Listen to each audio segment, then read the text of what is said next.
MWP ಮಾಡಿದಾಗ ಏನಾಗುತ್ತೆ, ಇವಾಗ ಸುಮಾರು ಸರಿ ಏನಾಗುತ್ತೆ, ನೀವು ಇನ್ಶೂರೆನ್ಸ್ ತಗೊಂಡಿರ್ತೀರಾ, 25-30 ವರ್ಷ ಆದ್ಮೇಲೆ ನೀವು ತೀರಿಕೊಂಡಿರ, ಅವಾಗ ದುಡ್ಡು ಬರುತ್ತೆ. ಅವಾಗ ದುಡ್ಡಿಗೆ ನಿಮ್ ಮಕ್ಕಳೆಲ್ಲ ಜಗಳ ಆಡ್ತಾರೆ, ನನ್ ದುಡ್ಡಿದು ಅಪ್ಪ ನನಗ್ ಬರ್ದಿರೋದು ಅಂದ್ಬಿಟ್ಟಲ್ಲ. MWP ಇದ್ರೆ ನಿಮ್ ಎಂತಿಗೆ ಹೋಗೋದು, ನಿಮ್ ಯಾರಿಗೂ ಹೋಗಲ್ಲ. ನೀವು ಯಾರು ನಾಮಿನಿ ಮಾಡಿದಾರ ಅವ್ರಿಗೆ ಹೋಗುತ್ತೆ. ಥರ್ಡ್ ಪಾರ್ಟಿ ಯಾರು ಕೇಳಂಗೂ ಇಲ್ಲ, ಅವ್ರಿಗೆ ಹೋಗೋದು ಇಲ್ಲ. ಈ ರಿಚ್ ಮತ್ತೆ ವೆಲ್ತಿ ಡಿಫ್ರೆನ್ಸ್ ಏನಂದ್ರೆ, ಸಾಹುಕಾರ ಮತ್ತೆ ಶ್ರೀಮಂತ ಡಿಫ್ರೆನ್ಸ್ ಏನಂದ್ರೆ, ಸಾಹುಕಾರ ದುಡ್ಡು ಮಿಕ್ಸ್ ನೋಡ್ತಾ ಇರ್ತಾನೆ, ಶ್ರೀಮಂತ ನಾನು ಇನ್ನೂ ದುಡ್ಡು ಹೆಂಗ್ ಸಂಪಾದಿಸ್ಲಿ, ಇನ್ನೂ ಒಂದ್ ಅಂಗಡಿ ಹಾಕಕ್ಕಾಗುತ್ತಾ, ಇನ್ನೂ ಒಂದ್ ಶೋರೂಮ್ ಮಾಡ್ಬೋದಾ, ಇನ್ನೂ ಒಂದ್ ಫ್ಯಾಕ್ಟ್ರಿ ಹಾಕ್ಬೋದಾ, ಇದು ಯೋಚನೆ ಮಾಡ್ತಾ ಇರ್ತಾನೆ. ಅದಕ್ಕೆ ಅವ್ನು ಬೆಳಿತಾನೆ ಇರ್ತಾನೆ. ಎರಡೇ ಆಪ್ಷನ್ ಇರೋದು, ಒಂದು ಗೋಲ್ಡ್ ಫಂಡ್, ಮ್ಯೂಚುವಲ್ ಫಂಡ್ ಗಳಲ್ಲಿ ಅದಕ್ಕಿಂತ ಬೆಸ್ಟ್ ಒಂದಿದೆ, sovereign gold bond. Best investment gold ಅದೇ. ಗೋಲ್ಡ್ ನಾರ್ಮಲಿ ಟ್ಯಾಕ್ಸ್ ಇರುತ್ತಾನೆ, ಹೌದು ಟ್ಯಾಕ್ಸ್ ಇಲ್ಲ. ಗೋಲ್ಡ್ ತಗೋಬೇಕಾದ್ರೆ ನೀವು ಶೋರೂಮ್ ಗಳದೆಲ್ಲ ತಗೊಂಡ್ರೆ 2 ಲಕ್ಷ ಮೇಲೆ ತಗೊಂಡ್ರೆ GST ಇದೆ, GST ಇಲ್ಲ. ನೀವು 10 ಲಕ್ಷ ಹಾಕಿ 20 ಲಕ್ಷ ಆಗಿ 1 ಕೋಟಿ ಆಗಿ 1 ಪೈಸಾ GST ಇಲ್ಲ. ಸೊ ನೀವು ಹೂಡಿಕೆ ಮಾಡೋವಾಗೂ ಟ್ಯಾಕ್ಸ್ ಇಲ್ಲ, ತೆಗ್ದಾಗೂ ಟ್ಯಾಕ್ಸ್ ಇಲ್ಲ. ಬರ್ರಿ ಬೀಗ್ರ ಊಟ ಮಾಡೋಣ. ಬಾಳ್ ಮಂದಾಗ್ಲಿ ತಗೋರಿ. ನಿಮ್ ಬಾಯಾರಿಕೆಯಿಂದ ಹಂಗ ಆಗ್ಲೇವಾ? ಸೊ ನಿಮ್ಗೆ ಇವಾಗ ಇದ್ರ ಬಗ್ಗೆ ಹೇಳಿದ್ರಲ್ವಾ, ಇನ್ಶೂರೆನ್ಸ್ ಬಗ್ಗೆ ಹೇಳಿ. ಇನ್ಶೂರೆನ್ಸ್ ಬಗ್ಗೆ ಹೇಳಿ, ಆಮೇಲೆ ಬೇರೆ ಹೇಳ್ತೀನಿ. ಸೊ ಇವಾಗ ನಾನು ಟರ್ಮ್ ಪ್ಲಾನ್ ಬಗ್ಗೆ ಹೇಳ್ತಾ ಇದ್ದೆ. ಟರ್ಮ್ ಪ್ಲಾನ್ ಬಗ್ಗೆ ಹೇಳ್ಬೇಕಾದ್ರೆ ಇನ್ವೆಸ್ಟ್ಮೆಂಟ್ ಬಗ್ಗೆ ಹೇಳಿದೆ. ಏನು, ಟರ್ಮ್ ಪ್ಲಾನ್ ತಗೊಬೇಕಾದ್ರೆ ಯಾವಾಗಲೂ ಮ್ಯಾರೇಜ್ ವುಮೆನ್ಸ್ ಪ್ರಾಪರ್ಟಿ ಅಂದ್ಬಿಟ್ಟಿರುತ್ತೆ, MWP, ಅದರಲ್ಲೇ ತಗೊಳ್ಳಿ. ಸೊ ನೀವು ನಾಮಿನಿ ಮಾಡ್ತೀರಾ, ನಿಮ್ ಹೆಂಗಸರಿಗೆ ಇಲ್ಲ ಯಾರನ್ನ ನಾಮಿನಿ ಮಾಡ್ತೀರಾ, ನಾಮಿನಿನ MWP ಆಕ್ಟ್ ಅಲ್ಲಿ ಮಾಡಿ. ಅದ್ರಲ್ಲಿ ನಿಮ್ಗೆ ಏನು ಖರ್ಚಿಲ್ಲ, 1 ಪೈಸಾ ಖರ್ಚಿಲ್ಲ. ಅದೊಂದು ಎಕ್ಸ್ಟ್ರಾ ಸಿಗ್ನೇಚರ್ ಮಾಡೋದಿರುತ್ತೆ ಅಷ್ಟೇ. ನಿಮ್ ಏಜೆಂಟ್ ಮಾಡಿದಾನೆ, ಮತ್ತೆ ಅವ್ನ್ ಹೇಳ್ಬೇಕು ನೀವು, MWP ನಲ್ಲಿ ಮಾಡಪ್ಪ ಅಂದ್ಬಿಟ್ಟು. MWP ಮಾಡಿದಾಗ ಏನಾಗುತ್ತೆ, ಇವಾಗ ಸುಮಾರು ಸರಿ ಏನಾಗುತ್ತೆ, ನೀವು ಇನ್ಶೂರೆನ್ಸ್ ತಗೊಂಡಿರ್ತೀರಾ, 25-30 ವರ್ಷ ಆದ್ಮೇಲೆ ನೀವು ತೀರಿಕೊಂಡಿರ, ಅವಾಗ ದುಡ್ಡು ಬರುತ್ತೆ. ಅವಾಗ ದುಡ್ಡಿಗೆ ನಿಮ್ ಮಕ್ಕಳೆಲ್ಲ ಜಗಳ ಆಡ್ತಾರೆ, ನನ್ ದುಡ್ಡಿದು ಅಪ್ಪ ನನಗ್ ಬರ್ದಿರೋದು ಅಂದ್ಬಿಟ್ಟಲ್ಲ. MWP ಇದ್ರೆ ನಿಮ್ ಎಂತಿಗೆ ಹೋಗೋದು, ನಿಮ್ ಯಾರಿಗೂ ಹೋಗಲ್ಲ. ನೀವು ಯಾರು ನಾಮಿನಿ ಮಾಡಿದಾರ ಅವ್ರಿಗೆ ಹೋಗುತ್ತೆ. ಥರ್ಡ್ ಪಾರ್ಟಿ ಯಾರು ಕೇಳಂಗೂ ಇಲ್ಲ, ಅವ್ರಿಗೆ ಹೋಗೋದು ಇಲ್ಲ.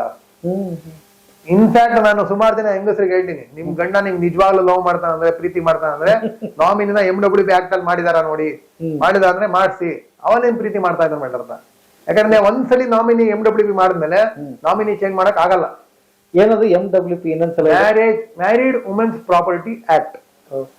ಒಂದು ಏನಾಗುತ್ತೆ, ಅವ್ರಿಗೆ ಹೋಗುತ್ತೆ, ಯಾರಿಗೂ ಹೋಗಲ್ಲ. ಎರಡನೇದು, ಅಕಸ್ಮಾತ್ ನಿಮ್ ಬ್ಯಾಡ್ ಲಗ್ಗೆ, ನಿಮ್ ಇದಕ್ಕೆ ನಿಮ್ಗೆ ಯಾವ್ದೋ ಒಂದು ಫ್ರಾಡ್ ಕೇಸ್ ಆಗ್ಬಿಡ್ತು, ಇಲ್ಲ ಜೈಲ್ ಆಗ್ಬಿಡ್ತು, ನಿಮ್ಗೆ ಎಲ್ಲ ಜಪ್ತಿ ಆಗ್ಬಿಟ್ರು, ಇದನ್ ಮಾತ್ರ ಜಪ್ತಿ ಮಾಡಕ್ ಆಗಲ್ಲ.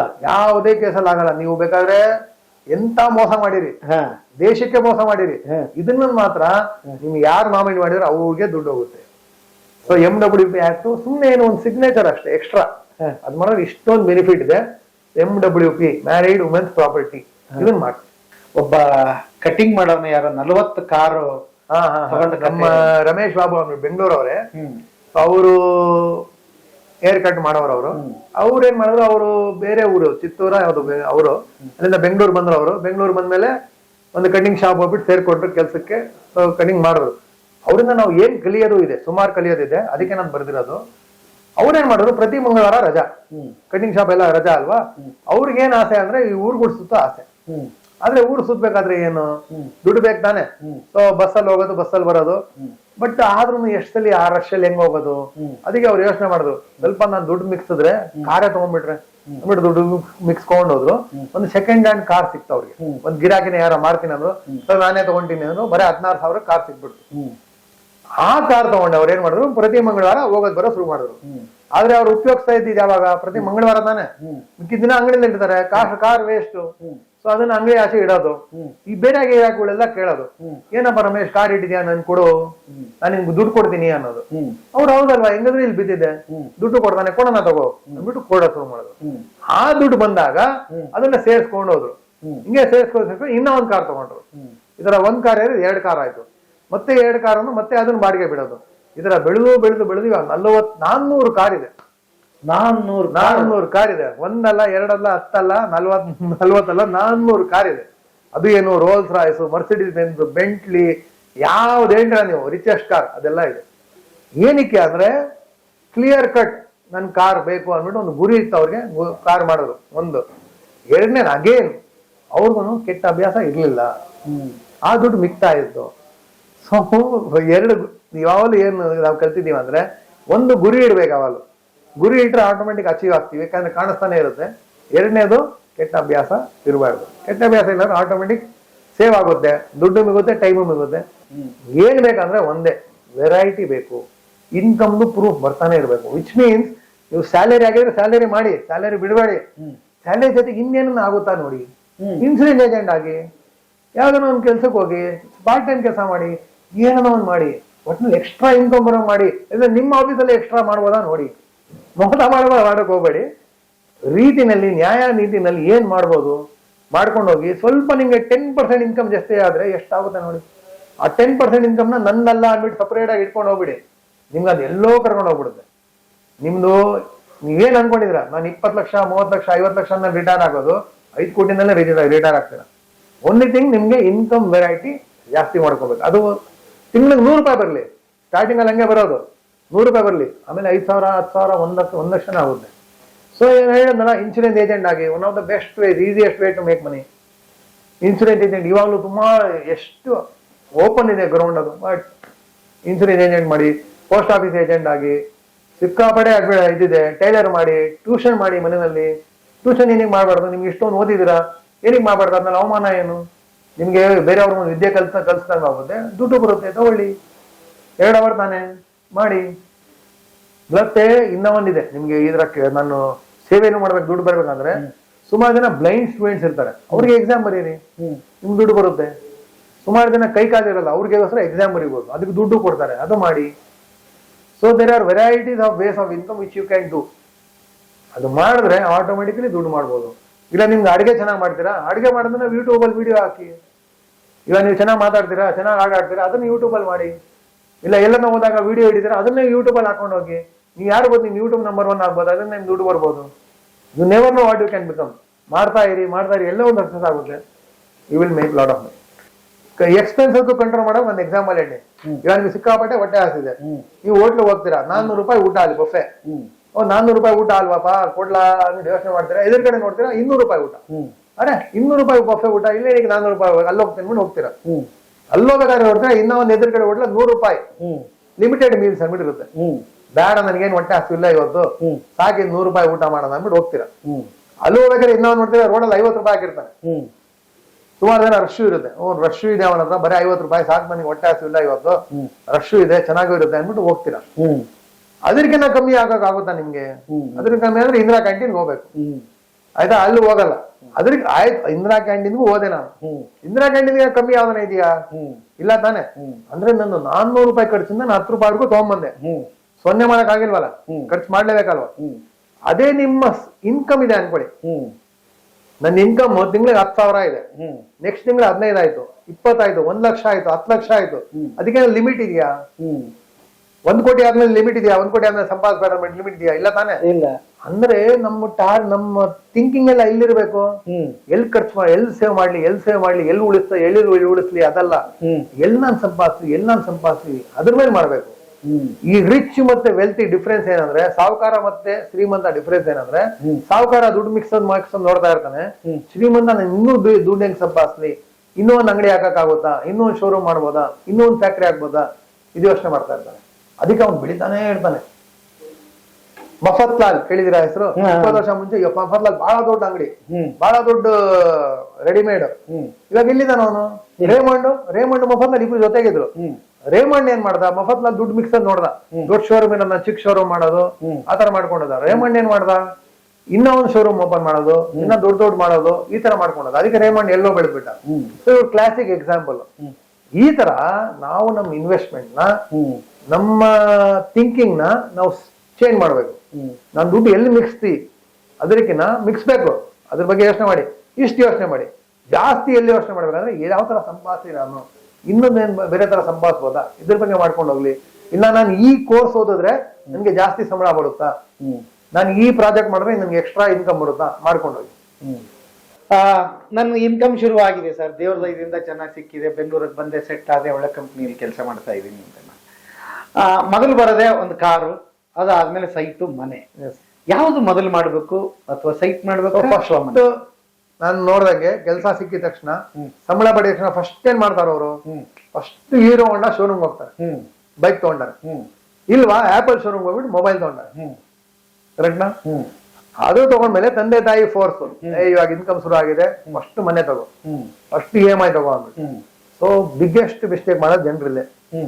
ಯಾಕೆ ಅಂದ್ರೆ ಅವನು ಮನೆ ತಗೊಂಡ, ಫ್ಲಾಟ್ ತಗೊಂಡ, EMI ಶುರು ಮಾಡ್ದ, ಅಕಸ್ಮಾತ್ ಕೆಲಸ ಹೋಯ್ತಪ್ಪ, EMI ಕಟ್ಟಕ್ಕಾಗಲ್ಲ, ಮನೇನು ಹೋಗ್ಬಿಡುತ್ತೆ.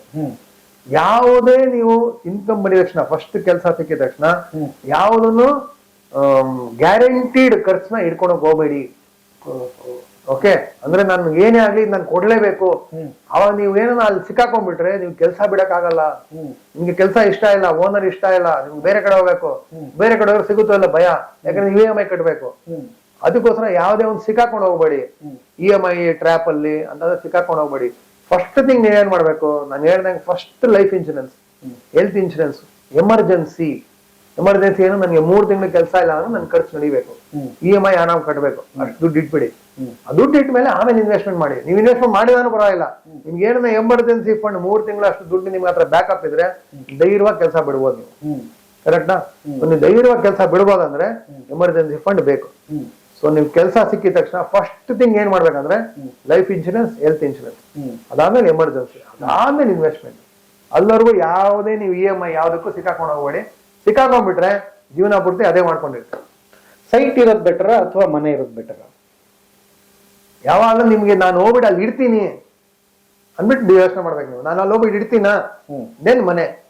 ಸೈಟ್ ಅಲ್ಲಿ ಮೊದ್ಲೇನಂದ್ರೆ ನಮ್ದು ಒಂದು ಜಾಯಿಂಟ್ ಫ್ಯಾಮಿಲಿ ಇತ್ತು, ಯಾರನ್ನ ಒಬ್ರು ನೋಡ್ಕೊಂತಾ ಇದ್ರು. ಸೊ ಏನು ಮೋಸ ಆಗ್ತಾ ಇರೋದು. ಇವಾಗ ಏನು ಪ್ರಾಬ್ಲಮ್ ಅಂದ್ರೆ ಪೇಪರ್ ಪ್ರಾಬ್ಲಮ್. ಪೇಪರ್ ಸರಿಯಾಗಿದ್ರು ಥರ್ಡ್ ಪಾರ್ಟಿ ಯಾರು ಬಂದ್ಬಿಡ್ತಾನೋ ಗೊತ್ತಿಲ್ಲ. ಥರ್ಡ್ ಪಾರ್ಟಿ ಬಂದಿಲ್ಲ ಅಂದ್ರು ಇವಾಗ ಏನಾಗ್ತಾ ಇದೆ, ನಾನು ಹೋಗೋಷ್ಟಲ್ಲಿ ಅಲ್ಲಿಂದ 3 ಜನ ಓನರ್ ಕೂಡ ಚೇಂಜ್ ಆಗ್ಬಿಟ್ಟಿರ್ತಾರೆ, ಆತರ ಆಗ್ಬಿಟ್ಟಿದೆ. ಸೊ ಸೈಟ್ ಅಲ್ಲೇ ಹೂಡಿಕೆ ಮಾಡ್ಬೇಕಾದ್ರೆ ಈ ಕ್ಲೋಸ್ಡ್ ಕಮ್ಯುನಿಟಿ ಅಂದ್ಬಿಟ್ಟಿರುತ್ತೆ, ಗೇಟೆಡ್ ಕಮ್ಯುನಿಟಿ, ಅದನ್ನ ಹೂಡಿಕೆ ಮಾಡಬಹುದು. ಇಲ್ಲ ಅಂದ್ರೆ ಬೇಡ ರೀಡ್ಸ್ ಇದೆಯಲ್ವಾ, real estate investment trust, government backup, government guaranteed, safe, ಅದನ್ನ ಹೂಡಿಕೆ ಮಾಡಿ. ರಿಯಲ್ ಎಸ್ಟೇಟ್ ಅಷ್ಟೇ ರಿಟರ್ನ್ ಬರುತ್ತೆ. ಸೊ ಸುಮಾರು ಜನ ಕೇಳ್ತಾರೆ ನನಗೆ, ನಾನು ರಿಯಲ್ ಎಸ್ಟೇಟ್ ಅಲ್ಲಿ ಇನ್ವೆಸ್ಟ್ ಮಾಡ್ಲಾ, ಮ್ಯೂಚುವಲ್ ಫಂಡ್ ಅಲ್ಲಿ ಇನ್ವೆಸ್ಟ್ ಮಾಡ್ಲಾ? ರಿಯಲ್ ಎಸ್ಟೇಟ್ ನನ್ ಕಣ್ ಮುಂದೆ ಕಾಣಿಸುತ್ತೆ, ನಾನು ನೋಡ್ಬೋದು, ಅದಕ್ಕೆ ಶೇರ್ ನ ಎಲ್ಲಿ ನೋಡೋದು, ಪೇಪರ್ ಅಲ್ಲಿ ಇದೆ. So which is correct, I agree. ಆದ್ರೆ ನೀವು ಹೂಡಿಕೆ ಮಾಡ್ತಾ ಇರೋದು ನಿಮಗೆ ರಿಟರ್ನ್ಗೋಸ್ಕರ ತಾನೆ, ನಿಮ್ಗೆ ರಿಟರ್ನ್ಗೋಸ್ಕರ ತಾನೆ. ನೀವು 10 ಜನಕ್ಕೆ ತೋರ್ಸಂಗಿದ್ರೆ ಭೂಮಿ ತಗೊಳ್ಳಿ, ನೋಡಪ್ಪ ನಾನು ಭೂಮಿ ತಗೊಂಡಿದ್ದೀನಿ, 10 ಜನ ತೋರ್ಸಂಗಿದ್ರೆ ಭೂಮಿ ತಗೊಳ್ಳಿ. ಇಲ್ಲ ನನಗೆ ರಿಟರ್ನ್ ಬೇಕಂದ್ರೆ ನೀವು 10 ಜನಕ್ಕೆ ತೋರ್ಸೋದೇನು ಬೇಕಾಗಿಲ್ಲ. ಮ್ಯೂಚುವಲ್ ಫಂಡ್ ನೀವು ತೋರ್ಸೋಕ್ಕೂ ಆಗಲ್ಲ, ತೋರ್ಸೋದು ಇಲ್ಲ. ನೀವು ರಿಟರ್ನ್ ಬರೋದು ಇಂಪಾರ್ಟೆಂಟ್. ಪ್ರಾಬ್ಲಮ್ ಏನ್ ಬರುತ್ತೆ ಅಂದ್ರೆ, ಒಂದು ನೀವು ಭೂಮಿ ತಗೋಬೇಕಾದ್ರೆ ಎಷ್ಟು ದುಡ್ಡು ಬೇಕು ನಿಮ್ಗೆ, ಎಷ್ಟು ದುಡ್ಡು ಬೇಕು? ಅಟ್ಲೀಸ್ಟ್ ಒಂದು 50 ಲಕ್ಷನ ಬೇಕಾ? ಮ್ಯೂಚುವಲ್ ಫಂಡ್ಗೆ ಇನ್ವೆಸ್ಟ್ಮೆಂಟ್ ಬೇಕಾದ್ರೆ 500 ರೂಪಾಯಿ ಇದ್ರೆ ಸಾಕಲ್ವಾ? ಅದು ತಿಂಗಳಿಗೆ ಅಂದ್ರೆ 100 ರೂಪಾಯಿ ಇದ್ರೆ ಸಾಕು.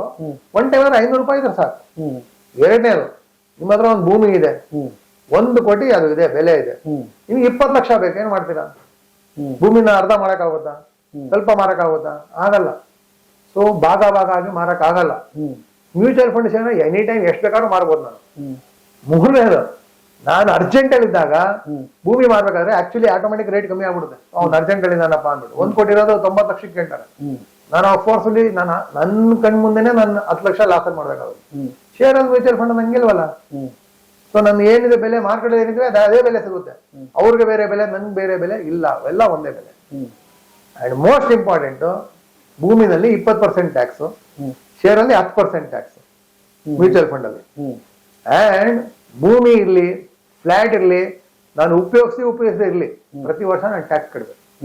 ಪ್ರಾಪರ್ಟಿ ಟ್ಯಾಕ್ಸ್ ಕಟ್ಬೇಕು, ಮೇಂಟೆನೆನ್ಸ್ ಟ್ಯಾಕ್ಸ್ ಕಟ್ಬೇಕು. ಮ್ಯೂಚುವಲ್ ಫಂಡ್ ಅಲ್ಲಿ ಏನಿದೆ ಅದು?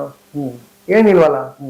ಸೊ ನೀವೆಲ್ಲೇ ನೋಡಿ, ಇವಾಗ ವರ್ಲ್ಡ್ ಅಲ್ಲಿ ಟಾಪ್ 10 ರಿಚೆಸ್ಟ್ ಪೀಪಲ್ ಹೇಳಿದ್ನಲ್ವಾ, ಆ ರಿಚೆಸ್ಟ್ ಪೀಪಲ್ ಅಲ್ಲಿ ವ್ಯಾರನ್ ಬಫೆ ಅಂದ್ಬಿಟ್ಟಿದ್ದಾರೆ.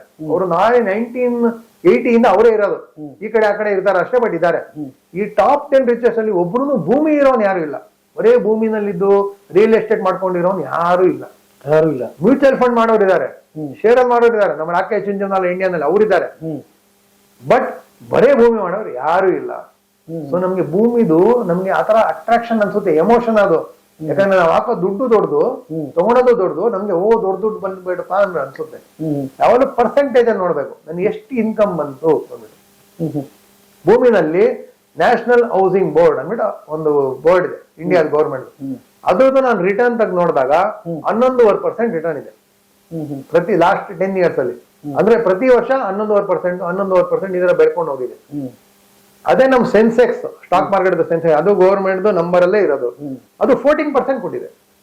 ಸೊ ರಿಟರ್ನ್ ಅಲ್ಲೂ ಜಾಸ್ತಿ ಶೇರ್ ಮಾರ್ಕೆಟ್, ಮ್ಯೂಚುವಲ್ ಫಂಡ್, ಮತ್ತೆ ಟ್ಯಾಕ್ಸ್ ಅಲ್ಲೂ ಕಮ್ಮಿ. ನಾನೇನಕ್ಕೆ ಇನ್ವೆಸ್ಟ್ ಮಾಡಬಾರ್ದು? ಈಗ ಸಾಮಾನ್ಯವಾಗಿ ಬ್ಯಾಂಕ್ಗಳಲ್ಲಿ ಕೂತಿರ್ತಾರೆ ಕೆಲವೊಂದಿಷ್ಟು ಹುಡುಗರನ್ನ, ಅವ್ರು ನಂಬಕೋ ಇಲ್ವೋ ಅದು ಗೊತ್ತಿಲ್ಲ ನನಗೆ. ನಮ್ಮನ್ನು ಕರೀತಾರೆ, ಸರ್ ಬನ್ನಿ ಹೊಸ ಕಸ್ಟಮರ್ ಆದ್ರೆ ನೋಡಿ ಇಂಥದ್ರಲ್ಲಿ ಇನ್ವೆಸ್ಟ್ಮೆಂಟ್ ಮಾಡಿ ಅಂತ ಹೇಳ್ತಾರೆ. ಅವ್ರಿಗೆ ಎಷ್ಟು ಗೊತ್ತಿದೆ ಎಷ್ಟು ಗೊತ್ತಿಲ್ಲ ನನಗೆ ಗೊತ್ತಿಲ್ಲ ಫಸ್ಟ್ ಆಫ್ ಆಲ್. ಹಂಗ ನಂಬಿ ಹಾಕ್ಬೋದ ನಾವೆಲ್ಲ ಅಲ್ಲಿ ಕೂತಾಗಬಾರ್ದು? ಆಗ್ಬಾರ್ದು. ಏನಕ್ಕೆ ಅಂದ್ರೆ ಫಸ್ಟ್ ಪಾಯಿಂಟ್ ಅವ್ನು ಸೇಲ್ಸ್ ಮ್ಯಾನ್, ಅವ್ನು ಎಷ್ಟು ಸೇಲ್ ಮಾಡ್ತಾನೆ ಅಷ್ಟು ಅವ್ನಿಗೆ ಕಮಿಷನ್ ಬರುತ್ತೆ, ಟಾರ್ಗೆಟ್ ಇರುತ್ತೆ. ಎರಡನೇದು, ಸಪೋಸ್ ಅವ್ನು ರಾಂಗ್ ಪಾಲಿಸಿ ಕೊಟ್ಟ ಅನ್ಕೊಳ್ಳಿ. ರಾಂಗ್ ಪಾಲಿಸಿ ಆದ್ಮೇಲೆ ನಿಮ್ಗೆ ಯಾವಾಗ ಗೊತ್ತಾಗುತ್ತೆ? 3 ವರ್ಷ 5 ವರ್ಷ ಆದ್ಮೇಲೆ ಗೊತ್ತಾಗುತ್ತೆ. ಆಮೇಲೆ ನೀವು ಮತ್ತೆ ಬ್ಯಾಂಕ್ ಹೋಗಿ ಆ ಎಪಾನೇ ಇರಲ್ಲ, ಬ್ರಾಂಚ್ ಚೇಂಜ್ ಆಗಿರುತ್ತೆ, ಇಲ್ಲ ಕೆಲಸನ ಬಿಟ್ಬಿಟ್ಟಿರ್ತಾನೆ. ಯಾರು ಹೊಣೆ ಅವಾಗ? ನೀವು ಅಲ್ಲಿ ಕೇಳಿದ್ರೆ ನಾವು ಇರ್ಲಿಲ್ಲ ಅವಾಗ, ಯಾರು ಇದ್ದಿದ್ದು ಎಂಪ್ಲಾಯ್ ನಮ್ಗೆ ಗೊತ್ತಿಲ್ಲ ಅಂತಾರೆ. ಸೊ ಅವ್ರಿಗೆ ನಂಬಂಗಿಲ್ಲ. ಪ್ಲಸ್ ಅವ್ರಿಗೆ ಏನು ಸರ್ಟಿಫಿಕೇಶನ್ ಇದೆಯಾ, ಲೈಸೆನ್ಸ್ ಇದೆಯಾ? ಸರ್ಟಿಫಿಕೇಟ್ ಇಲ್ಲ, ಲೈಸೆನ್ಸ್ ಇಲ್ಲ, ಅವ್ರ ಮಾತು ಏನಕ್ಕೆ ಕೇಳ್ಬೇಕು ನಾವು? ಅವ್ರು ಏನ್ ಹೇಳ್ತಾರೆ ಅವಾಗ? HDFC ತಗೊಳ್ಳೋಣ ಸರ್, ನಮ್ದೇ ಸರ್, ಇದು ನಮ್ ಬ್ಯಾಂಕ್ ನಮ್ದೇ ಶೇರ್ ಅಂತ. ಕರೆಕ್ಟ್, ಬಟ್ ಅದ್ ನನಗೆ ಒಳ್ಳೇದನ್ನ ನನ್ಗೆ ನಿಮ್ಗೆ ಹೆಂಗ್ ಗೊತ್ತು? ಇವಾಗ ಒಂದು ಟ್ಯಾಬ್ಲೆಟ್ ಇದೆ, ಒಳ್ಳೆ ಟ್ಯಾಬ್ಲೆಟ್, ಬಟ್ ಅದ್ ನನಗೆ ಬೇಕಾಗಿಲ್ವಲ್ಲ. ನನಗೆ ಇವಾಗ ಡಯಾಬಿಟಿಸ್ ನಾನು ತಗೊಂಡ್ ಏನ್ ಮಾಡ್ಲಿ? ಶುಗರ್ ಅಲ್ಲಿ ಬೆಸ್ಟ್ ಟ್ಯಾಬ್ಲೆಟ್ ಬಂದಿದೆ ತಗೊಳ್ಳಿ ಮಾರ್ಕೆಟ್ ಅಲ್ಲ ಅಂದ್ರೆ, ನನ್ ಶುಗರ್ ಇದ್ರೆ ನಾನೇ ತಗೋಬೇಕು. ನಾನು ಶುಗರ್ ಅಲ್ಲ ಏನಿದೆ ತಗೊಳ್ಳಿ, ಅದ್ ಯಾವಾಗ ಗೊತ್ತಾಗುತ್ತೆ? ಒಂದ್ ಡಾಕ್ಟರ್ ಹತ್ರ ಹೋದಾಗ ಗೊತ್ತಾಗುತ್ತೆ. ಆತರ ಒಂದು ಸರ್ಟಿಫೈಡ್ ಅಡ್ವೈಸರ್ ಹತ್ರ ಹೋದಾಗ, ಒಂದು ನಾಲೆಜ್ ಇರೋ ಹತ್ರ ನಮ್ಗೆ ಗೊತ್ತಾಗುತ್ತೆ ಇದು ಬೇಕೋ ಬೇಡವಾ ಅಂತ ಹೇಳ್ಬಿಟ್ಟು ಇನ್ವೆಸ್ಟ್ ಮಾಡೋದು. ಇನ್ವೆಸ್ಟ್ಮೆಂಟ್ಗಳೆಲ್ಲ ಅಷ್ಟೇ. ನೀವು ಬ್ಯಾಂಕ್ ಅಲ್ಲಿ ಹೋದ್ರೆ ನೋಡಿರ್ಬೇಕು, ನಾರ್ಮಲಿ ಇನ್ವೆಸ್ಟ್ಮೆಂಟ್ ಅಲ್ಲಿ ಒಂದು 30-40 ಫಂಡ್ಗಳು ಇರುತ್ತೆ ಒಬ್ಬನಿಗೆ 6 ಇಂದ 8 ಫಂಡ್ ಸಾಕು, ಅವ್ನ ಜೀವನ ಆರಾಮಾಗಿ ನಡೆಸ್ಬೋದು, ಅದರಿಂದ ದುಡ್ಡು ಮಾಡ್ಬೋದು. 40 ಫಂಡ್ 50 ಫಂಡ್ ಬೇಕಾಗಿದೆ. ಅಂದ್ರೆ ನೀವು ದುಡಿಯೋ ಟೈಮ್ ಅಲ್ಲಿ ಒಂದು 10-15 ವರ್ಷ ನೀವು ಇನ್ವೆಸ್ಟ್ಮೆಂಟ್ ಮಾಡಿದ್ರೆ ಕೊನೆವರೆಗೆ ನೀವು ಜೀವನ ಮಾಡಬಹುದು ಅಂತ ಹೇಳ್ತೀರಿ? ಎಸ್. ಇವಾಗ ನಿಮ್ಮ ಹತ್ರ 1 ಕೋಟಿ ಇದೆ ಅನ್ಕೊಳ್ಳಿ. 1 ಕೋಟಿ ಇದೆ, ನಿಮ್ದೊಂದು ಹೋಮ್ ಲೋನ್ ಇದೆ. ನಿಮ್ಗೆ ಯಾವ್ದೋ ಒಂದು ಹೋಮ್ ಲೋನ್ ಮಾಡಿದ್ರಿ ಆಯ್ತು, ಯಾವ್ದೋ ಒಂದು ಅಕಸ್ಮಾತ್ ನಿಮ್ಮ ಹಳ್ಳಿನಲ್ಲಿ ಯಾವ್ದೋ ನಿಮ್ ತಂದೆ ತಾಯಿದು ಮಾಡಿದ್ರು, 1 ಕೋಟಿ ಕೊಟ್ರು ನಿಮ್ಗೆ. ಯಾವಾಗ 1 ಕೋಟಿನಲ್ಲಿ ನೀವು ಬೇಕಾದ್ರೆ ಹೋಮ್ ಲೋನ್ ನ ತೀರ್ಸ್ಬೋದು. ನೀವು ಹೋಮ್ ಲೋನ್ ತೀರ್ಸಿದ್ರೆ 8% ಬಡ್ಡಿ ಹೋಗ್ತಾ ಇದೆ ಅದಕ್ಕೆ, ಆಯ್ತಾ? ಇಲ್ಲ ಅಂದ್ರೆ ನೀವು ಬ್ಯಾಂಕ್ ಅಲ್ಲಿ FD ಇಡ್ಬೋದು, ಅದ್ರಲ್ಲಿ 8% ಬರ್ತಾ ಇದೆ. ಸೊ ನೀವು ಮ್ಯೂಚುವಲ್ ಫಂಡ್ ಬಗ್ಗೆ ಮಾತಾಡ್ತಾ ಇಲ್ಲ, ಶೇರ್ ಬಗ್ಗೆ ಮಾತಾಡ್ತಾ ಇಲ್ಲ, ಬೇರೆ ಏನು FD ಮಾತಾಡ್ತಾ ಇರೋದು. ಸೊ ನನ್ಗೆ FD ನಲ್ಲಿ 8% ಬರ್ತಾ ಇದೆ, ಹೋಮ್ ಲೋನ್ 8% ಇದೆ, ನಾನು ಏನ್ ಮಾಡ್ಲಿ ಅಂದ್ಬಿಟ್ಟು ಕೇಳಿದ್ರೆ 99% ಏನ್ ಮಾಡ್ತಾರೆ? ಹೋಮ್ ಲೋನ್ ನ ತೀರ್ಸ್ತಾರೆ. ಕೊಟ್ಬಿಡೋಣಪ್ಪ, ಟೆನ್ಷನ್ ಇಲ್ಲ, ಆರಾಮಾಗಿರ್ಬೋದು ಅಂದ್ಬಿಟ್ಟು. ಸೊ ನಾನೇನ್ ಹೇಳಿದ್ದೀನಿ, ಹೋಮ್ ಲೋನ್ ಇರೋದಿರ್ಲಿ, ಅದ್ರ ಮೇಲೆ FD ನಲ್ಲಿ ಹಾಕಪ್ಪ ಪರವಾಗಿಲ್ಲ ಅಂತೇಳಿ. ಏನಕ್ಕೆ ಅಂದ್ಬಿಟ್ಟು ಹೇಳ್ತೀನಿ. First point, psychologically home loan ನೀವು ಕಟ್ಟೋದಕ್ಕೆ ಆಲ್ರೆಡಿ ರೆಡಿ ಇದ್ದೀರಾ. ನಿಮ್ಗೆ 1 ಕೋಟಿ ಇಲ್ಲ ಅಂದ್ರೆ ನೀವು ಕಟ್ತಾ ಇದ್ರಿ, ಸೊ ಕಟ್ಕೊಂಡೋಗಿ, ತೊಂದ್ರೆ ಏನು, ಆಯ್ತಾ? ಎರಡನೇದು, ಆ 1 ಕೋಟಿ ನೀವು ಹೋಮ್ ಲೋನ್ ಇದೆಯಲ್ಲ, ಅದು ನಿಮ್ಗೆ EMI ಎಷ್ಟು ಬರುತ್ತೆ 20 ವರ್ಷಕ್ಕೆ ಅಂದ್ರೆ 83,000 ಬರುತ್ತೆ ಪ್ರತಿ ತಿಂಗಳು. ಸೊ ನೀವು 83,000 ಕಟ್ತೀರಲ್ವಾ, ಅದು ನೀವು 20 ವರ್ಷ ಕಟ್ಕೊಂಡು ಹೋದ್ರೆ ಪ್ರಿನ್ಸಿಪಲ್ ಮತ್ತೆ ಇಂಟ್ರೆಸ್ಟ್ ನೀವು 20 ವರ್ಷ ಅಂದ್ರೆ 2 ಕೋಟಿ ಕಟ್ಟಿರ್ತೀರ. ಸೊ 1 ಕೋಟಿ ಇರೋದು 20 ವರ್ಷಕ್ಕೆ 2 ಕೋಟಿ ಕಟ್ಟಿರ್ತೀರ. ನಾನೇನ್ ಹೇಳಿದೆ ನಿಮ್ಗೆ, ಅದೇ 8% ನ ಹೋಮ್ ಲೋನ್ ಕಟ್ಬೇಡಪ್ಪ, FD ನಲ್ಲಿ ಇಡುವ ಅಂದೆ.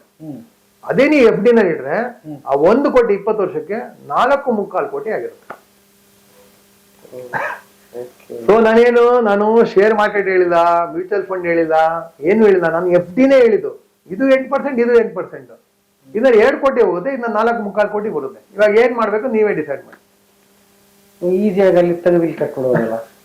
ಸೊ ಏನಾಯ್ತಪ್ಪ ಅಂದ್ರೆ, FD ನಲ್ಲಿ 1 ಕೋಟಿ ಹಾಕಿದಾಗ ನಾನು ಫಸ್ಟ್ ವರ್ಷ 8 ಲಕ್ಷ ಬಡ್ಡಿ ಬಂತಾನೆ 8%. ನೆಕ್ಸ್ಟ್ ಇಯರ್ ನನಗೆ 1 ಕೋಟಿ 8 ಲಕ್ಷದ ಮೇಲೆ ಮತ್ತೆ ಬಡ್ಡಿ ಬಂತು ಅಲ್ವಾ?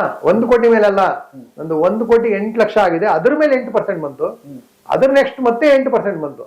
ಇದರ ಬಡ್ಡಿ ಮೇಲೆ ಬಡ್ಡಿ ಮೇಲೆ ಬಡ್ಡಿ ಮೇಲೆ ಬಂದು ನಂದು 4.67 crores ಆಯ್ತು. ಅದಕ್ಕೆ ಎನಿ ರಿಚ್ ಪರ್ಸನ್ ಯಾವುದೇ ಅವಕಾರ ಇರಲಿ, ಅವ್ನ ಸಾಲ ಅನ್ನೋದು ಇರುತ್ತೆ.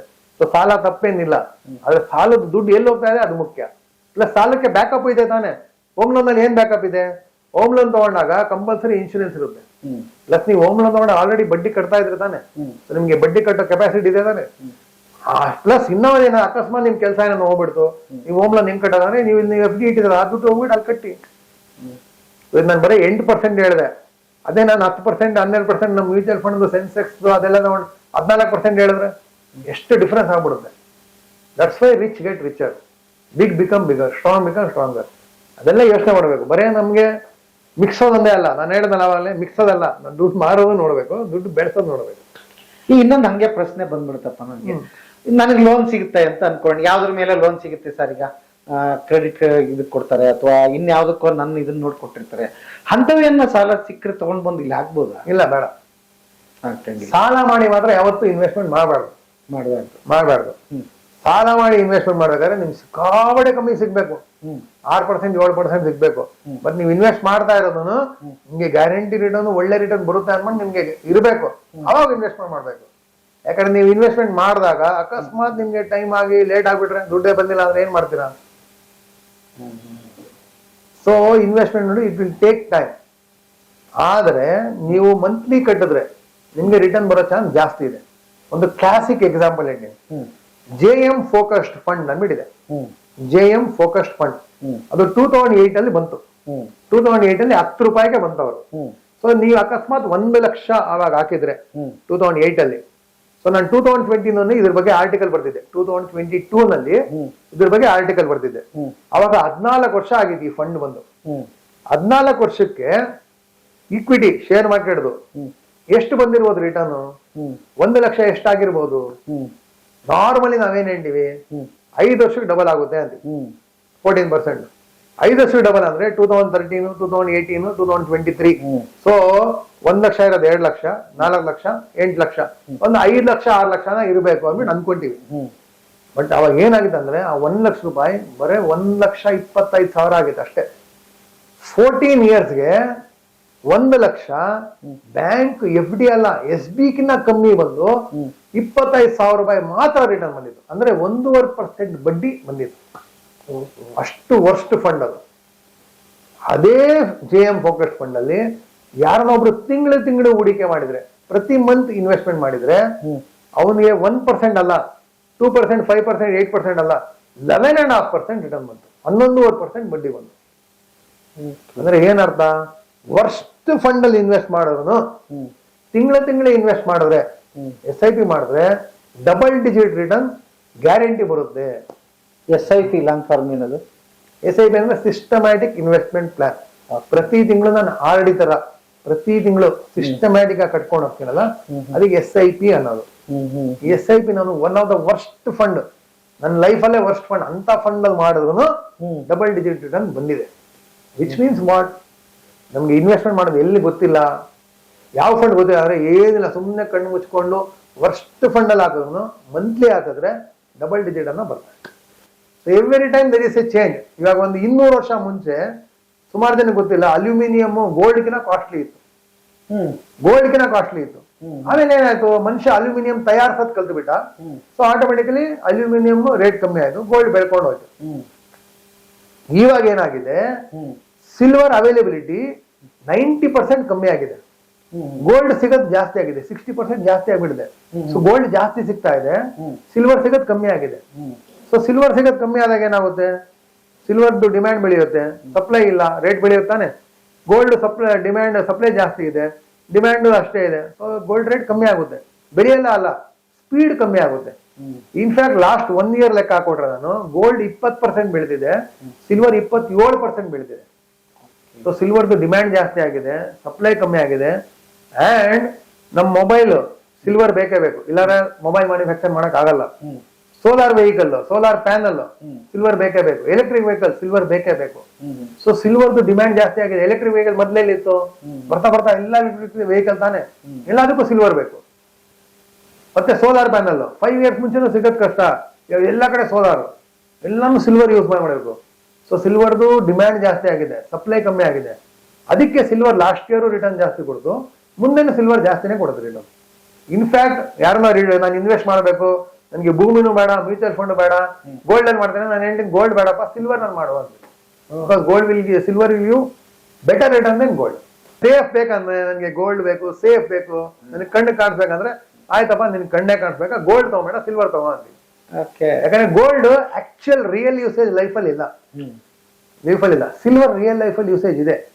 ಅದು ಮೆಡಿಸನ್ಸ್ ಯೂಸ್ ಮಾಡ್ತಾರೆ, ಮತ್ತೆ ಸುಮಾರು ಇಂಡಸ್ಟ್ರಿಗಳಲ್ಲಿ ಯೂಸ್ ಮಾಡ್ತಾರೆ. ಸೊ ಸಿಲ್ವರ್ ಯೂಸೇಜ್ ಜಾಸ್ತಿ ಇದೆ.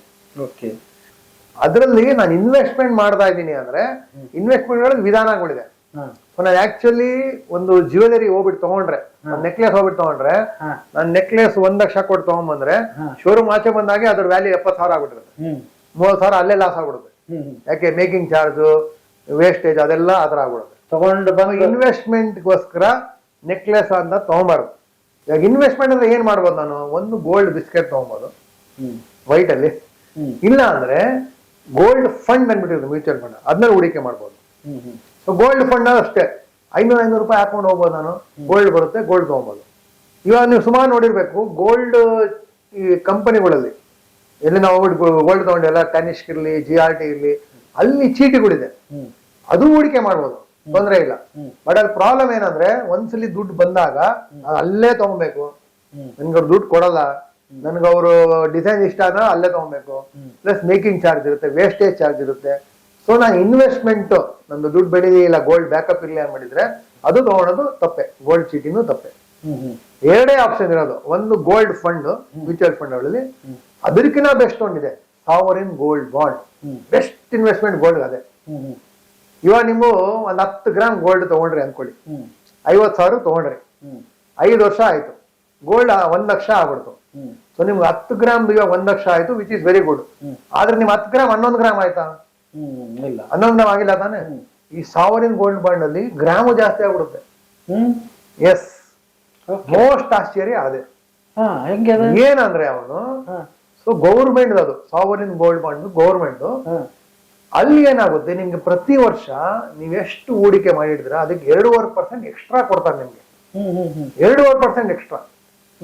ಸೊ ನಿಮ್ಗೆ ಏನಾಯ್ತು, ನೀವು 1 ಲಕ್ಷ ಇನ್ವೆಸ್ಟ್ಮೆಂಟ್ ಮಾಡಿದ್ರೆ ಗೋಲ್ಡ್ ಏನ್ ಬೆಳೆಯುತ್ತೆ, ಪ್ಲಸ್ ನಿಮ್ಗೆ 2.5% ಪ್ರತಿ ವರ್ಷ ಸೇರಿ ನಿಮ್ಗೆ 8 ವರ್ಷ ಆದ್ಮೇಲೆ ಕೊಡ್ತಾರೆ. 8 ವರ್ಷ ಆದ್ಮೇಲೆ ಅಂದ್ರೆ ಏನಾಯ್ತು, 20% ಎಕ್ಸ್ಟ್ರಾ ಬಂದ್ಬಿಡುತ್ತೆ ನಿಮ್ಗೆ. ಗೋಲ್ಡ್ ಏನ್ ಹೋಗುತ್ತೆ ಮೇಲೆ ಹೋಗುತ್ತೆ. ಸೊ ಸಪೋಸ್ 1 ಲಕ್ಷ ಇರೋದು 2 ಲಕ್ಷ ಆಗಿದೆ ಅನ್ಕೊಳ್ಳಿ. ಸೊ 2 ಲಕ್ಷ ಏನೋ ಅದಾಯ್ತು, ಆದ್ರೆ 20,000 ಎಕ್ಸ್ಟ್ರಾ ಕೊಡ್ತಾರೆ ನಿಮ್ಗೆ ಅವ್ರು. ಅಂದ್ರೆ ಏನಾಯ್ತು, ನಿಮ್ಗೆ 10 ಗ್ರಾಮ್ ಇರೋದು 11 ಗ್ರಾಮ್ ಆಯ್ತು ತಾನೆ. ಸೊ ಗ್ರಾಮ್ ಜಾಸ್ತಿ ಆಗ್ಬಿಡುತ್ತೆ. ನಂಬರ್ 1. ನಂಬರ್ 2, 1 ಪೈಸಾ ಟ್ಯಾಕ್ಸ್ ಇಲ್ಲ. ಗೋಲ್ಡ್ ನಾರ್ಮಲಿ ಟ್ಯಾಕ್ಸ್ ಇರುತ್ತಾನೆ, ಟ್ಯಾಕ್ಸ್ ಇಲ್ಲ. ಪ್ಲಸ್ ಗೋಲ್ಡ್ ತಗೋಬೇಕಾದ್ರೆ ನೀವು ಶೋರೂಮ್ ಗಳದೆಲ್ಲ ತಗೊಂಡ್ರೆ 2 ಲಕ್ಷ ಮೇಲೆ ತಗೊಂಡ್ರೆ GST ಇದೆ, GST ಇಲ್ಲ. ನೀವು 10 ಲಕ್ಷ ಹಾಕಿ, 20 ಲಕ್ಷ ಆಗಿ, 1 ಕೋಟಿ ಆಗಿ 1 ಪೈಸಾ GST ಇಲ್ಲ. ಸೊ ನೀವು ಹೂಡಿಕೆ ಮಾಡುವಾಗೂ ಟ್ಯಾಕ್ಸ್ ಇಲ್ಲ, ತೆಗ್ದಾಗೂ ಟ್ಯಾಕ್ಸ್ ಇಲ್ಲ. So one of the best investment is sovereign gold bond. And most important government, ಇದು ಗೌರ್ಮೆಂಟ್ ಗ್ಯಾರಂಟಿ. ಆತರ ಇರುವಾಗ ಬ್ಲೈಂಡ್ ಆಗಿ ಇನ್ವೆಸ್ಟ್ ಮಾಡ್ಬೋದು. ಕಂಡೀಷನ್ಸ್ ಇದೆ. ಏನ್ ಕಂಡೀಷನ್ ಅಂದ್ರೆ, ನಂಬರ್ 1, 8 ವರ್ಷವರೆಗೂ ನೀವು ಇಟ್ಕೊಳ್ಳೇಬೇಕು. ಅಂದ್ರೆ ನಿಮ್ಗೆ 8 ವರ್ಷದ ಒಳಗಡೆ ಬೇಕಂದ್ರೆ ನೀವು ಬೇಕಾದ್ರೆ ಮಾರ್ಬೋದು, ತೊಂದ್ರೆ ಏನಿಲ್ಲ. ನಿಮ್ಗೆ ಅವಾಗಿನ ರೇಟ್ ಏನು ಇರುತ್ತೆ ಅದು ಬರುತ್ತೆ. ಆದ್ರೆ ಈಗ 2.5% ಬಡ್ಡಿ ಬರ್ತಾ ಇತ್ತಲ್ಲ, ಅದು ಬರಲ್ಲ. ಅದು ನೋಡ್ಬೇಕು. ಪ್ಲಸ್ ನಿಮ್ಗೆ ಟ್ಯಾಕ್ಸ್ ಬೀಳುತ್ತೆ. 2 ಡಿಸ್ಅಡ್ವಾಂಟೇಜ್ ಇದೆ. ಸೊ ನನ್ಗೆ ಗ್ಯಾರಂಟಿ 2 ವರ್ಷ ಬಡ್ಡಿ ಬೇಕಾಗಿಲ್ಲ ಅಂದ್ರೆ ಬೆಸ್ಟ್ ಆಪ್ಷನ್ ಈ ಸಾವರಿನ್ ಗೋಲ್ಡ್ ಬಾಂಡ್. ನೀವು FD ಇರೋದಕ್ಕಿಂತ ಇನ್ನೆಲ್ಲ ಮಾಡೋದಕ್ಕಿಂತ ಇದು ಬೆಟರ್ ಅಂತ ಹೇಳ್ತೀರಿ. ಸೊ 20% ವರೆಗೆ ಹೆಣ್ಮಕ್ಳಿಗೋಸ್ಕರ ನಾನು ಏನು ಇನ್ವೆಸ್ಟ್ಮೆಂಟ್ ಮಾಡ್ಬೇಕಪ್ಪ, ನಾನು FD ನಲ್ಲಿ ಮಾಡ್ತೀನಿ ಅಂದ್ರೆ FD ಬೇಡ, ಗೋಲ್ಡ್ ಅಲ್ಲಿ ಹಾಕಿ, ಗೋಲ್ಡ್ ಅಲ್ಲಿ ಸಾವರಿನ್ ಗೋಲ್ಡ್ ಬಾಂಡ್ ಹಾಕಿ, ಇನ್ನು ಒಳ್ಳೆ. ಎಲ್ಲಿ ಸಿಗ್ತಾವ ಇವೆಲ್ಲ ಬಾಂಡ ಅಥವಾ ಏನ್? ಇದು ಬಾಂಡ್. ಇದಕ್ಕೆ ಆಕ್ಚುಲಿ ನಿಮ್ಗೆ ನಿಮ್ ಪೋಸ್ಟ್ ಆಫೀಸ್ ಅಲ್ಲಿ ಮಾಡ್ಬೋದು, ನಿಮ್ ಬ್ಯಾಂಕ್ ಗಳಲ್ಲಿ ಮಾಡ್ಬೋದು, ನಿಮ್ ಶೇರ್ ಬ್ರೋಕರ್ ಹತ್ರ ತಗೊಬಹುದು ನೀವು. ಇದಕ್ಕೆ ಡಿಮ್ಯಾಟ್ ಅಕೌಂಟ್ ಇದ್ರೆ ಒಳ್ಳೇದು. ಡಿಮ್ಯಾಟ್ ಅಕೌಂಟ್ ಇದ್ರೆ ಆಕ್ಚುಲಿ ಮ್ಯಾಂಡೇಟರಿ. ಅದು ಏನದು ಡಿಮ್ಯಾಟ್ ಅಕೌಂಟ್ ಅಂತಿರಲ್ಲ? ಡಿಮ್ಯಾಟ್ ಅಕೌಂಟ್ ಅಂದ್ರೆ ಇವಾಗ ನೀವು ಬ್ಯಾಂಕ್ ಅಲ್ಲಿ ಮೊದಲು FD ಇಡ್ತಾ ಇದ್ರಿ, ಅವ್ರು ನಿಮ್ಗೆ ಏನ್ ಮಾಡ್ತಾ ಇದ್ರು, ಸರ್ಟಿಫಿಕೇಟ್ ಕೊಡ್ತಾ ಇದ್ರು. ಇವಾಗ ಸರ್ಟಿಫಿಕೇಟ್ ಕೊಡ್ತಾರಾ? ಇಲ್ಲ. ಇವಾಗ ನಿಮ್ಗೆ SB ಅಕೌಂಟ್ ಅಲ್ಲಿ ಬ್ಯಾಂಕ್ ಇಟ್ಟಿರ್ತಾರ, SB ಅಕೌಂಟ್ ಅಲ್ಲಿ SB ಅಕೌಂಟ್ ಗೆ ಸರ್ಟಿಫಿಕೇಟ್ ಕೊಡ್ತಾರಾ? ಕೊಡೋದಾದ್ರೆ ಒಂದು ಬುಕ್ ಕೊಡ್ತಾರೆ, ಬುಕ್ ಅಲ್ಲಿ ಆಗಿರುತ್ತೆ ನಿಮ್ದು ಇಷ್ಟು ದುಡ್ಡು ಇದೆ ಅನ್ಬಿಟ್ಟು. ಆತರ ನೀವು ಶೇರ್ ತಗೊಂಡಾಗ, ಮ್ಯೂಚುವಲ್ ಫಂಡ್ ತಗೊಂಡಾಗ ಅದಕ್ಕೆ ಶೇರ್ ಬ್ರೋಕರು ಗೌರ್ಮೆಂಟ್ ಅವರು ಒಂದು ಚೀಟಿ ಕೊಡ್ತಾರೆ. ನಿಮ್ಮ ಹತ್ರ ವಿಪ್ರೋ 10 ಶೇರ್ ಇದೆ, ಡಾಬರ್ 10 ಶೇರ್ ಇದೆ, ಇದ್ರ ಶೇರ್ಗಳು ಕೊಡ್ತಾರೆ. ಅದೇ ಲಿಸ್ಟೇ ಡಿಮ್ಯಾಟ್ ಅಕೌಂಟ್. ಡಿಮ್ಯಾಟ್ ಅಕೌಂಟ್ ನಿಮ್ ಇನ್ವೆಸ್ಟ್ಮೆಂಟ್ ಯಾವ್ಯಾವ ಇದಿದೆ, ಎಲ್ಲೆಲ್ಲಿದೆ ಅಂದ್ಬಿಟ್ಟು ತೋರಿಸು. ಆದ್ಮೇಲೆ ಇನ್ವೆಸ್ಟ್ ಮಾಡಿದಾಗ ನೀವು ಯಾವ ಬೇಕಾದ್ರೂ ಮಾಡ್ಬೋದು. 5 ವರ್ಷ ಆದ್ಮೇಲೆ ಯಾವ ಬೇಕಾದ್ರೂ ಮಾಡ್ಬೋದು. No limit, no penalty, nothing. 8 ವರ್ಷ ಆದ್ಮೇಲೆ ಕಂಪ್ಲೀಟ್ ಗೌರ್ಮೆಂಟ್ ದುಡ್ಡು ಕೊಟ್ಬಿಡುತ್ತೆ. ಡೈರೆಕ್ಟ್ ನಿಮ್ ಬ್ಯಾಂಕ್ ಅಕೌಂಟ್ ಬರುತ್ತೆ, ವಿತ್ ಬಡ್ಡಿ ಬರುತ್ತೆ. 2.5% ಇದೆಯಲ್ಲ ಹೇಳನಲ್ಲ ನಾನು, ಪ್ರತಿ ವರ್ಷ ಅದು ಸೇರಿಸಿ ಕೊಡ್ತಾರೆ. ಮಂತ್ಲಿ ಕಟ್ಟುವಂತದ್ದು? ಇಲ್ಲ. ಈ ಸಾವರಿನ್ ಗೋಲ್ಡ್ ಬಾಂಡ್ ಗೌರ್ಮೆಂಟೇ ಬಿಡುತ್ತೆ, ಗೌರ್ಮೆಂಟ್ ಆಫರ್ ಬಿಡುತ್ತೆ. ಅದು ಆಫರ್ ಕೊಟ್ಟಾಗ ಮಾತ್ರ ತಗೊಬೇಕು. ವರ್ಷಕ್ಕೆ 4 ಸಲ ಕೊಡ್ತಾರೆ, ಒಂದೊಂದ್ಸಲಿ 5 ಸಲ ಕೊಡ್ತಾರೆ. ಸೊ ಲಾಸ್ಟ್ ಫೆಬ್ರವರಿನಲ್ಲಿ ಬಂದಿತ್ತು. ಇವಾಗ ಎಲೆಕ್ಷನ್ ಇದೆ ಅನ್ಬಿಟ್ಟು ಏನು ಬಿಟ್ಟಿಲ್ಲ. ಎಲೆಕ್ಷನ್ ಆಗಿದ ತಕ್ಷಣ ಬಿಡ್ತಾರೆ. ಬಿಟ್ಟಾಗ ಒಂದು ವಾರ ಟೈಮ್ ಇರುತ್ತೆ, ಸುಮಾರು ಕಡೆ ಅಡ್ವರ್ಟೈಸ್ಮೆಂಟ್ ಬರುತ್ತೆ, ಅವನಿಗೆ ಹೂಡಿಕೆ ಮಾಡ್ಬೋದು. ಎಷ್ಟು ಮಿನಿಮಮ್ 5,000 ರೂಪಾಯಿ. ಮಿನಿಮಮ್ 5,000 ರೂಪಾಯಿ. ಸೊ 5,000 ಎಷ್ಟು ಬೇಕಾದ್ರೂ ಮಾಡ್ಬೋದು. 5,000 ಮಾಡ್ಬೋದು, 5,002 ಮಾಡ್ಬೋದು, 10,000 ಮಾಡ್ಬೋದು, 20,000 ಮಾಡ್ಬೋದು, 1,00,000 ಮಾಡ್ಬೋದು, ಎಷ್ಟು ಬೇಕಾದ್ರೂ ಮಾಡ್ಬೋದು. ಅಲ್ಲ ಒಂದೇ ಸಾರಿ ಇನ್ವೆಸ್ಟ್ಮೆಂಟ್ ಅದು? ಎಸ್, ಒಂದೇ ಸಲ ಇನ್ವೆಸ್ಟ್ಮೆಂಟ್. ಪ್ರತಿ 3 months ಈ ತರ ಬಾಂಡ್ಗಳು ಬರುತ್ತೆ. Okay okay. ಹಾ ಹಾ ಹಾ. ಸಿಕ್ಕಾಪಟ್ಟೆ ಡಿಮಾಂಡ್ ಇದೆ ಹಂಗಾರೆ ಅದಕ್ಕೆ? ಸಿಕ್ಕಾಪಟ್ಟೆ ಡಿಮಾಂಡ್. ಹೌದು, ಯಾಕಂದ್ರೆ ಗೌರ್ಮೆಂಟ್ ಗ್ಯಾರಂಟಿ ಪ್ಲಸ್ ಗೋಲ್ಡ್ ಮೇಲೆ ಬಡ್ಡಿ ಬರುತ್ತೆ. One of the best investment.